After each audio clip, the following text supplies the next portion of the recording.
Once Lizra had settled down in her quarters for the night, she pulled out her interface pad and looked over the message Zate embedded for her. The captain was hesitant to open it, wondering what it could possibly contain that might have worried her crewmate to such an extent. However, her own curiosity needed to be satiated, and she clicked on the folder to reveal its contents. Most of it consisted of old photographs and recordings of things that seemed irrelevant and disconnected from one another, a glimpse into the jumbled inner workings of Zate's dispersed consciousness. At the top was a document titled Human that grabbed her attention. She scrolled through it once, glossing over the attached pictures and references before going back to read the full report. Captain, we have compiled all known instances mentioning a species called human from the historical archives and any other relevant accounts from other databases. Below, you shall find all the information that was gathered during our query. It is our recommendation that this should not be shared with anyone outside of the crew, as spreading such sensitive materials could lead us into even greater danger. We found that there is no official core documentation of a species categorized as human in this galaxy or any other accounts for that matter. The existence of the species is speculative at best, persisting through rumors from unverified sources. They are either not native to our galaxy, or they have hidden their existence to the point that it could be disputed entirely, a galaxy-wide cryptid, if you will. The reports supplied for our original mission only explained the potential to find exotic technology of unknown origin that could likely be linked to the Illyrian collapse. It appears that what little information we had been given by the on the origins of human only classified it as a potential weapon. Our own inquiry places the furthest mention of human being in hidden Illyrian military documents that predate the migration of your species. After gaining access to such files, we found pictures and video logs that were sourced from the surviving members of the Illyrian species. Though documents related to the Illyrian collapse have been completely expunged from galactic records some 700 years ago, what we managed to find proved troubling. Whoever attempted to bury these files went to great lengths to ensure that they would never surface again. Originally, our goal was to investigate as to why human was found at this facility, but we were not satisfied with the results. We cross-referenced the symbols found on human's armor with surviving collapse pictures that slipped through the Corps' attempted censorship. The symbols returned for a match on bridge feeds of Illyrian civilian transport vessels shortly before their destruction during migration. The symbols from human's armor shared many similarities with those of ships that hunted down the last remaining Illyrian at the time.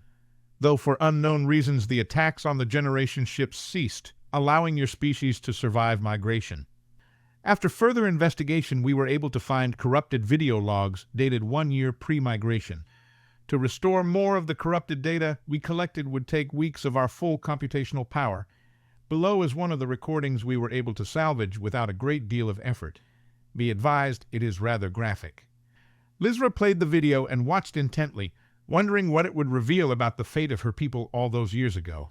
It was an amateur recording of a classical Illyrian town, done hastily through the window of a building overlooking a destroyed city square.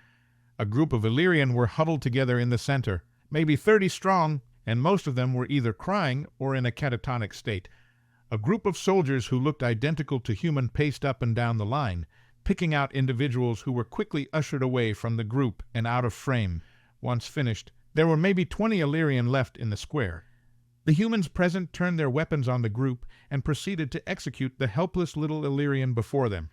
One of the soldiers turned towards the camera, pointing its long arm in the direction of the camera. Lizra turned away and exited from the recording, unable to bear watching more. The captain continued on with reading the document, hoping there was an explanation for what she had just witnessed. Tic-Tac had never mentioned that the missions human was involved in were against her own people. Perhaps that was one of many pieces of information he had elected not to divulge. She pressed onward, wondering what else Zate was able to find. Upon recovering this file, we were not able to discover any more regarding human or its counterparts from the Illyrian archives dated pre-migration.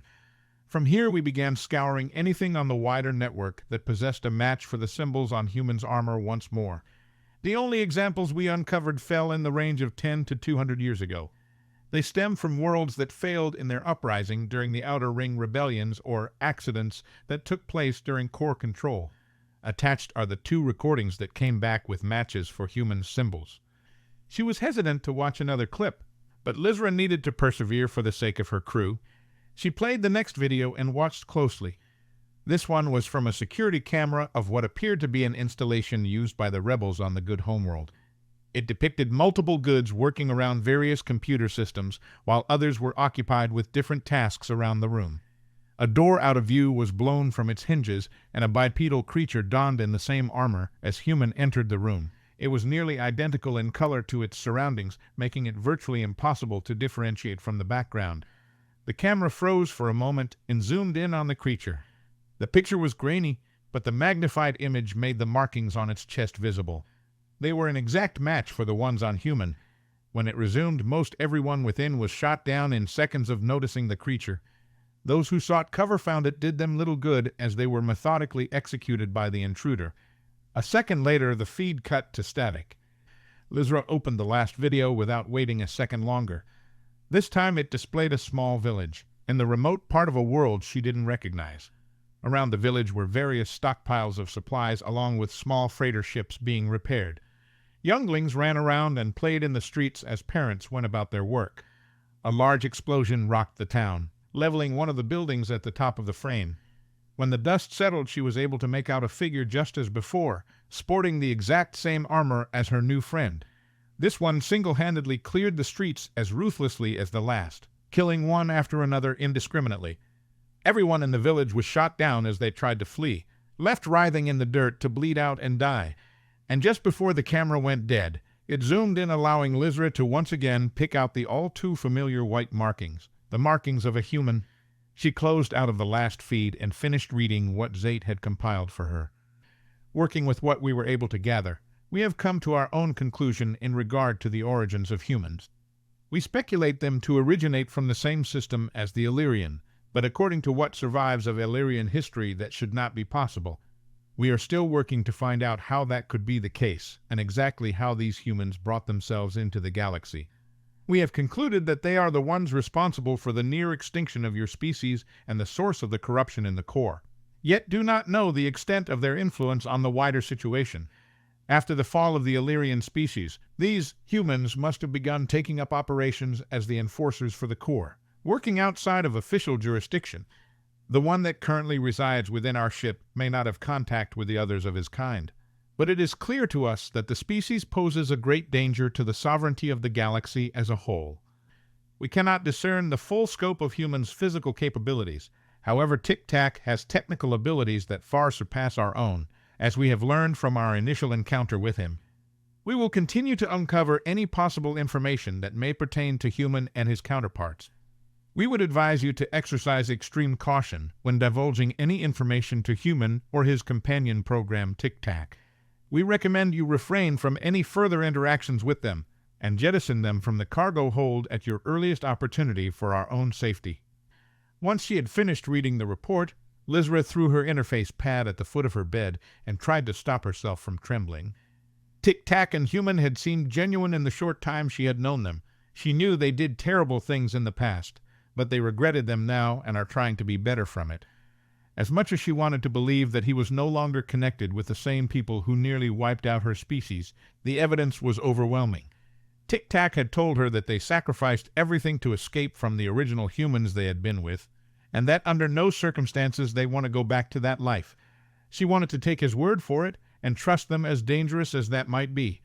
But if she were to confront the two of them directly, and they were still secretly connected to the group that attacked her people, then they would almost certainly kill her for finding out.